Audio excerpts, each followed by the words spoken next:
વડોદરાના લાલબાગ બ્રિજ પાસે વીએમસીના ટ્રેક્ટર અને કાર વચ્ચે અકસ્માત. દારૂના નશામાં ધૂત કાર ચાલકે ટક્કર મારી. શહેરના માર્ગ અકસ્માતોની ઘટનાઓમાં સતત વધારો થઈ રહ્યો છે, ત્યારે લાલબાગ બ્રિજ નજીક એક વધુ અકસ્માત સર્જાયો હોવાનું સામે આવ્યું છે.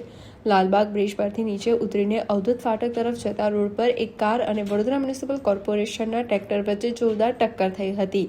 પ્રાપ્ત માહિતી અનુસાર વીએમસીનું ટ્રેક્ટર બ્રિજ ઉતરતા જ વળાંક લઈ રહ્યું હતું.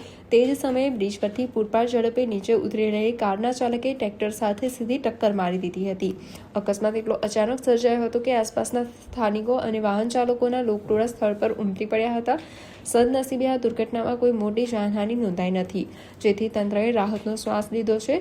જોકે ઘટના સ્થળે એકત્રિત થયેલા લોકો અને પ્રાથમિક માહિતી અનુસાર કાર ચાલક ગંભીર રીતે નશાની હાલતમાં હોવાનું સામે આવ્યું છે. દારૂના નશામાં ભાન ભૂલેલા કાર ચાલકની બેદરકારીને કારણે આ અકસ્માત સર્જાયો હોવાની આશંકા વ્યક્ત કરવામાં આવી રહી છે. ઘટના અંગે સ્થાનિક પોલીસે આગળની કાનૂની તપાસ હાથ ધરી છે.